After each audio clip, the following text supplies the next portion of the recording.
The Minnesota Vikings are away in the second game of their road trip to face the Tennessee Titans. Should be a good Oh, one. those guys. Should be a good one.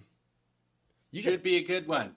You know those Something guys. tells me you might have a chance. You might have a chance. We might have a chance. I have been a little too confident these past weeks, but we will come out with the win. Yeah. Yeah. But if you're with us today, thank you for joining us. And please subscribe.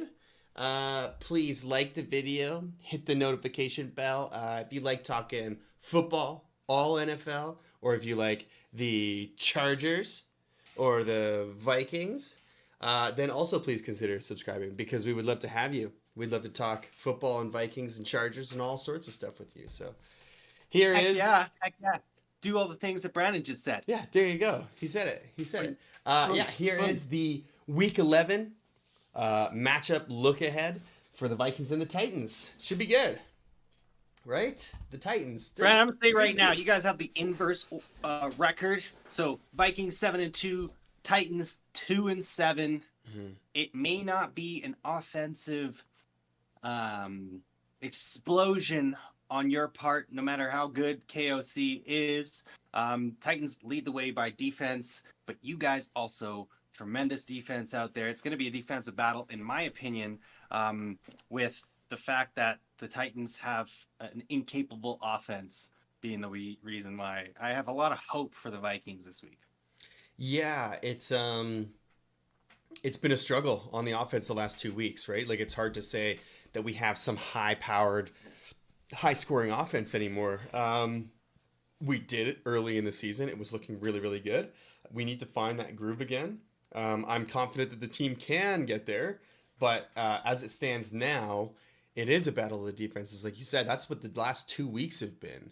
It's been our defense just holding the other team to 9 points last week. No, 7 points last week, and 14 points the week before, which are great scores that allows our team to win games. So that's what we need in the game like this one, is we need the defense to show up like they have been, and we should be fine because our offense is going to move the ball. Hopefully Sam is a little more protective, a little smarter with his choices.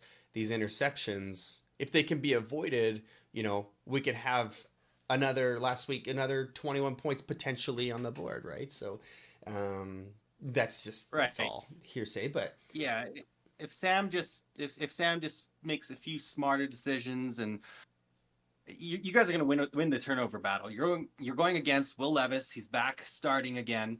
Mm-hmm. Gunslinger, right? He's taking those deep shots.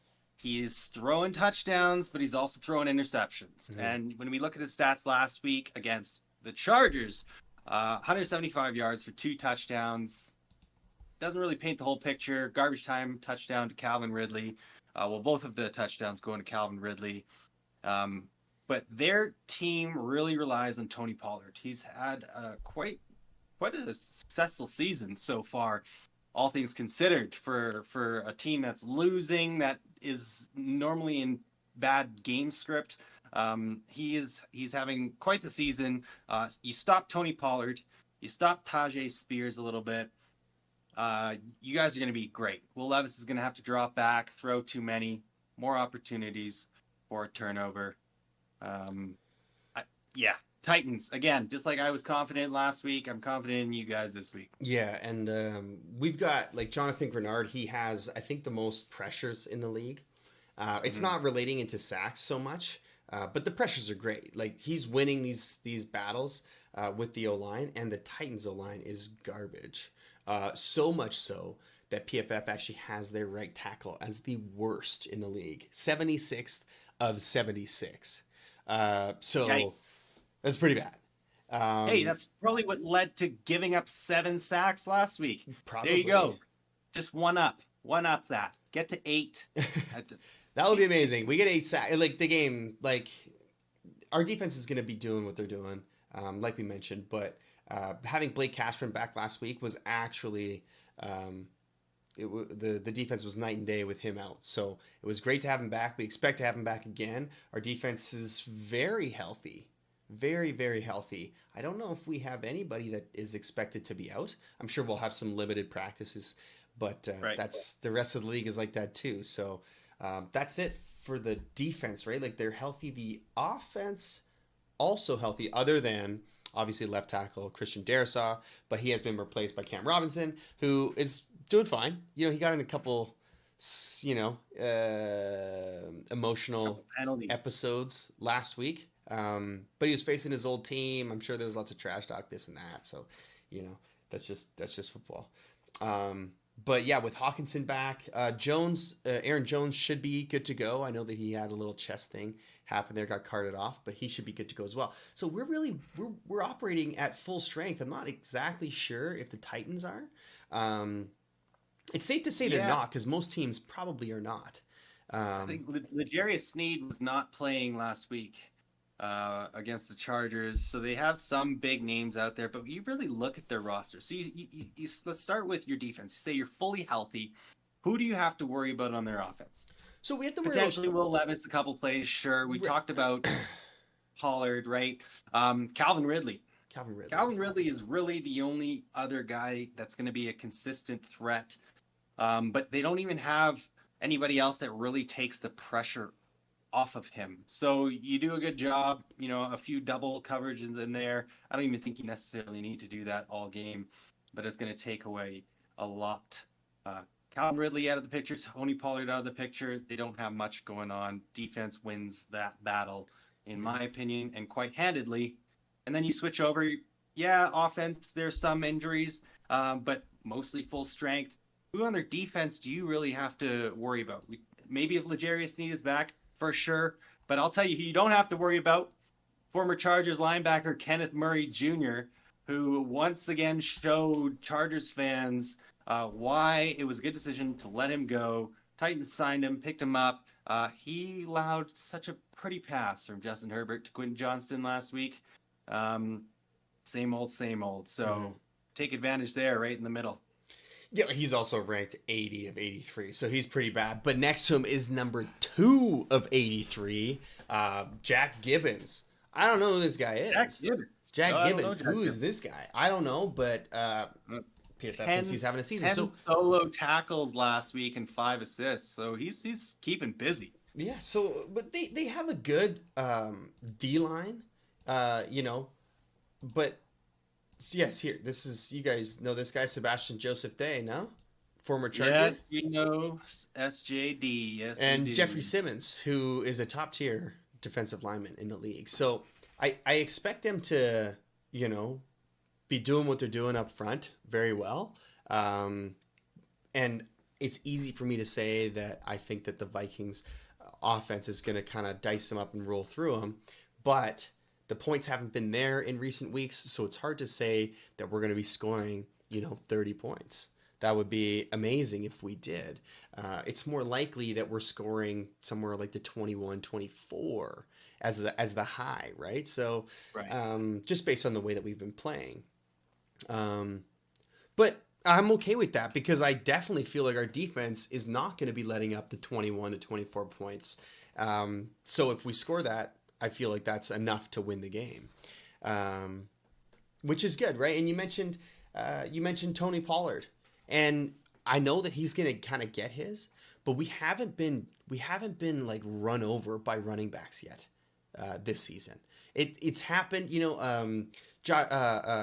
Gibbs had a great touchdown against us. Gibbs had a great game against us, but the Lions offense, we've mentioned that before, they're cooking. They are very, very explosive, very good. So I'm not overly upset that that was the game that they had a great running performance against us. And I believe Cashman was out for that game as well. So, it kind of, maybe that was a big problem because he has been stellar for us. So I think the Pollard, he's going to get his, and I'm fine with him kind of getting his, because that's not the way that they're going to win this game. They're going to need to pass to Ridley. They're going to need to pass to Westbrook-Akine. They're going to have to they're going to have to win this through the air. And I feel like our team is going to be deceptive and great at covering this passing game. So, yeah, should be good. All right, let's do the score prediction.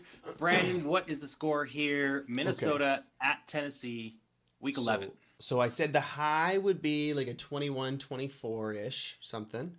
But so that's the high. I'm just going to say a 20 flat for the offense, a 20 flat. And it will make it a very uncomfortable, like 17. A 20-17, very uncomfortable game against the Titans. The Vikings have, in years past, always kind of played to their opponent's level. And they're always saying it. There's always that one-score game. I was way too confident last week. I'm going to keep it a little more grounded today, and I'm going to say a 2017 would be the score with the Vikings winning. All right. Well, I am in the neck of the woods, trying a little bit more conservative with my thinking this game as well, just because the two defenses. But Vikings take it 17-10 for the Titans there. Still uncomfortable. Still that one score, right? And it's just... Yeah. Hey, one score, but I think your defense is going to be dominating. Exactly. And maybe they have one last possession, but a fourth down stop in their own zone. That's what I foresee in the future. But it doesn't matter because you get the dub anyway. Vikings go up to 8-3 and 8-2. We've 8-2. Oh yeah, right. Because you've had your bye. You've had your bye. 8-2. Incredible in week 11. But what do you think? What's the score going to be? Vikings going to beat the Titans, or is it going to be one of those trap games? Let us know in the comments. And thank you so much for joining us in another episode of the BuiBros Football Podcast.